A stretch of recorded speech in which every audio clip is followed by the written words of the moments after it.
Well, we get to play study and contrast here with Valerie because where hers is textually intensive out of necessity, mine is almost totally textually absent here.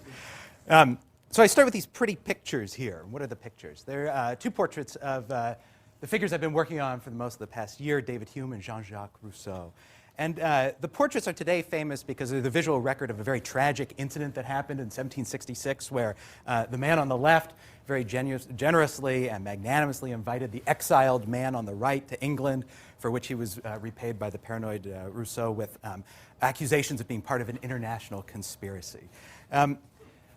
But on a more substantive level, these portraits actually speak to one of the main themes that's come out of my wisdom research on the two figures here, because one doesn't need to be any sort of sophisticated art historian to see that these are, at the very least, a study in contrasts with the regal Mr. Hume and his military uniform, corpulent and complacent, next to the withdrawn, pained face in the shadows of Mr. Rousseau.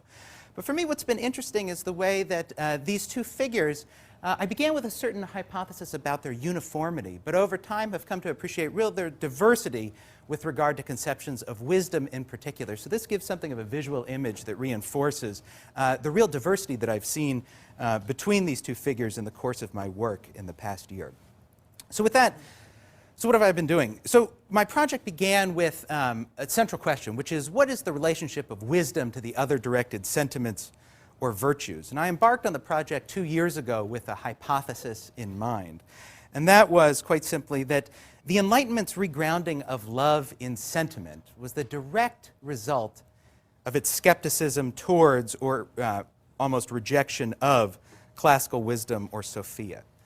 Now, with 2 years of research under my belt, I largely will stand by that, though with the caveat that I think there's more diversity than I originally appreciated, and especially working on these two figures in particular, led me to see that rather than sticking by simply that one thesis, there's really three different perspectives that I'd want to emphasize within Enlightenment thought with regard to wisdom.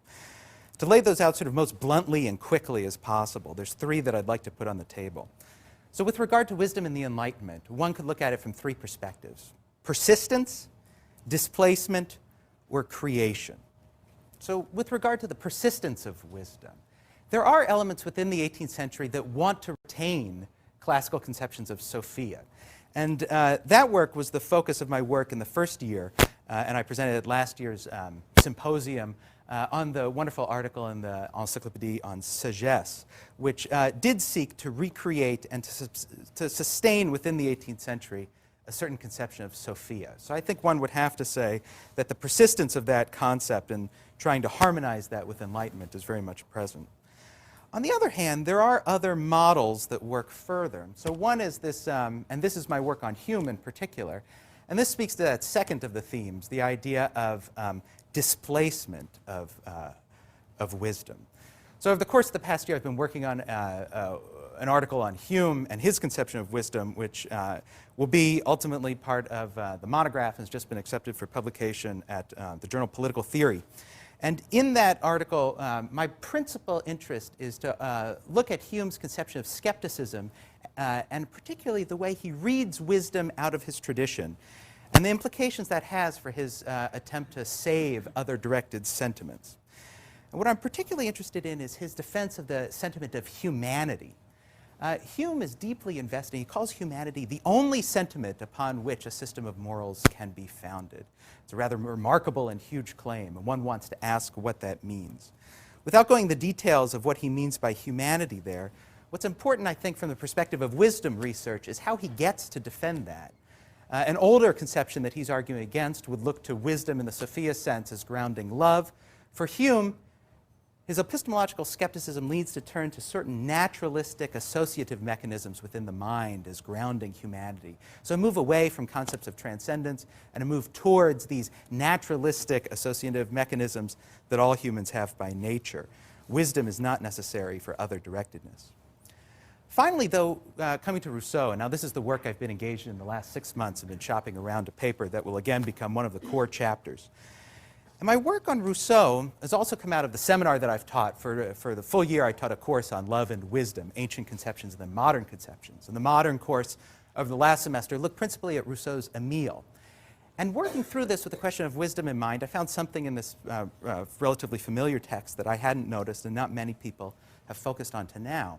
And that is the fact that Rousseau is deeply interested in retaining a conception of Sophia wisdom. At the same time, he steadfastly rejects any of the classical conceptions of transcendence or access to transcendence that are familiar from the original Sophia definitions. Rousseau, that is, begins with sensationalist epistemology. He begins in a post-Lockean world and takes much of this up from Condillac and the 18th century tradition. But he begins with the assumption that revelation, that transcendence, that absolute conceptions of the good are unavailable, and what one needs to do is to fabricate or create a move towards transcendence based upon this sensationalism. There's a training of the senses, therefore, leading to ultimate and true wisdom for Rousseau. And I've been working out what that might mean for Rousseau over the course of the past year. I conclude very briefly just noting what Rousseau's substantive definition of wisdom is.